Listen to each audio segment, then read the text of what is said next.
विद्या विहंगम योग संस्थान के संस्थापक अनंत श्री सदगुरु सदाफल देव जी महाराज की 134वीं जन्म जयंती के अवसर पर जिला केंद्र महर्षि सदाफल देव आश्रम नीघा द्वारा आश्रम परिसर में 151 कुंडीय विश्व शांति वैदिक महायज्ञ का भव्य आयोजन किया गया। ब्रह्म विद्या विहंगम योग संस्थान के संस्थापक अनंत श्री सदगुरु सदाफल देव जी महाराज की 134वीं जन्म जयंती के अवसर पर जिला केंद्र महर्षि सदाफल देव आश्रम नीघा द्वारा आश्रम परिसर में 151 कुंडीय विश्व शांति वैदिक महायज्ञ का भव्य आयोजन किया गया, जिसमें विहंगम योग के शिष्यगण सहित अन्य जिज्ञासु यज्ञ में हिस्सा लिए तथा विश्व शांति एवं महामारी से मुक्ति के लिए अहितु दिए। संस्थान के अंतर्राष्ट्रीय प्रचारक संत किशन लाल शर्मा एवं विहंगम योग संदेश पत्रिका के संपादक सह संस्थान के स्तंभ सुखनंद जी सिंह जी सदैव उपस्थित हुए। कार्यक्रम में सर्वप्रथम स्वागत गान, मंगल गान, अंकित श्वेत ध्वजारोहण, सर्ववेद पाठ से शुरुआत हुई। इसके पश्चात संत किशन लाल जी ने शिष्यों को संबोधित करते हुए कहा कि मानव जीवन का लक्ष्य परमात्मा प्राप्ति है।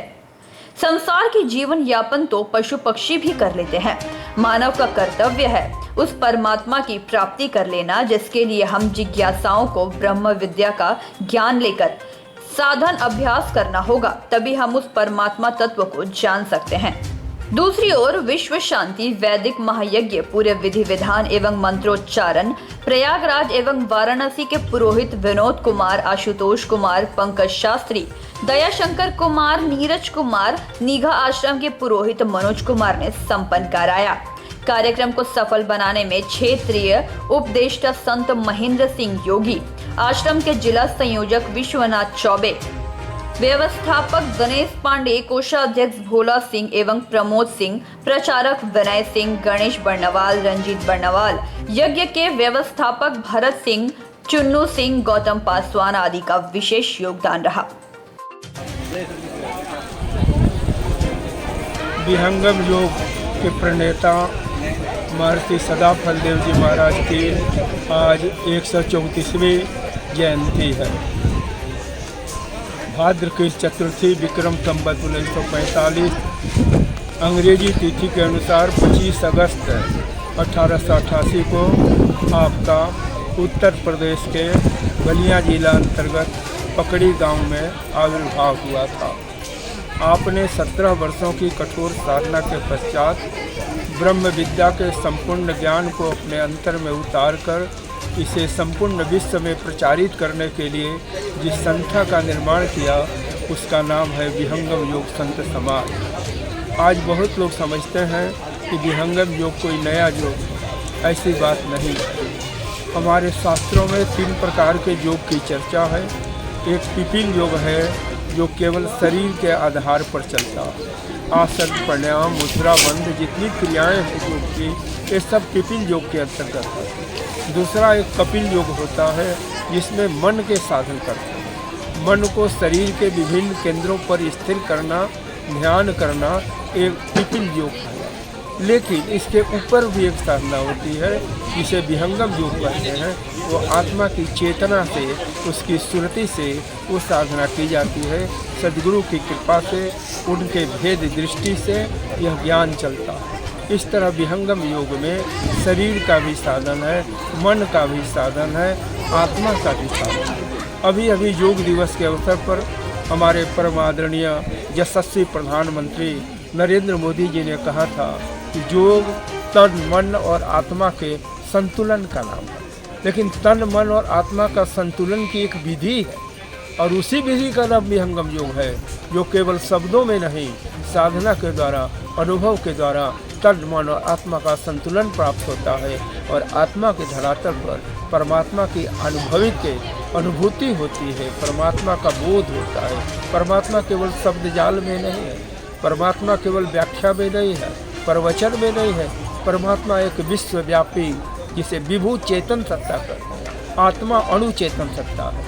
अणु चेतन सत्ता का विभू चेतन सत्ता से मेल होने से परमात्मा के दिव्य गुण धर्म जिस आत्मा में उतरने लगते हैं, तब उससे बोध होता है आत्मदर्शन क्या होता है, परमात्मा दर्शन क्या होता है। तो विहंगम योग आत्मदर्शन परमात्मा दर्शन की अनुभूतिपूर्ण विद्या है और उसी के विश्व प्रचार के लिए हमारे स्वामी जी ने संकल्प दिया है। उन्हीं की आज हम लोग 134वीं जयंती के साथ साथ हवन यज्ञ भी संपादित किया। आज का जो हवन यज्ञ हुआ बाबा, उसका उद्देश्य क्या है? हवन यज्ञ का क्या उद्देश्य है? हाँ, हवन यज्ञ का हमारे भारतीय संस्कृति में हवन यज्ञ की बहुत महिमा है।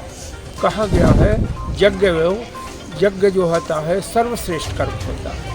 यज्ञ हवन के द्वारा आज पर्यावरण की इतनी चीख पुकार मची है, लेकिन हवन यज्ञ के माध्यम से पर्यावरण की भी शुद्धि होती है। इसके साथ साथ जितने मंत्र हैं, हर मंत्र के देवता हैं, हर मंत्र के विनियोग हैं, हर मंत्र की शक्ति है। उस मंत्रों के द्वारा देवता का आवाहन करते हुए हम अपनी कामना की सांसारिक कामना के साथ साथ आध्यात्मिक उन्नति के लिए प्रार्थना करते हैं।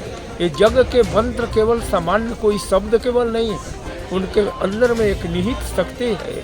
उस शक्ति के द्वारा हम उनका वंदन अभिनंदन करते हैं और उनसे मनोकामना पूर्ति के लिए प्रार्थना। इसके बाद अंत में आपने अभी देखा यज्ञ की परंपरा।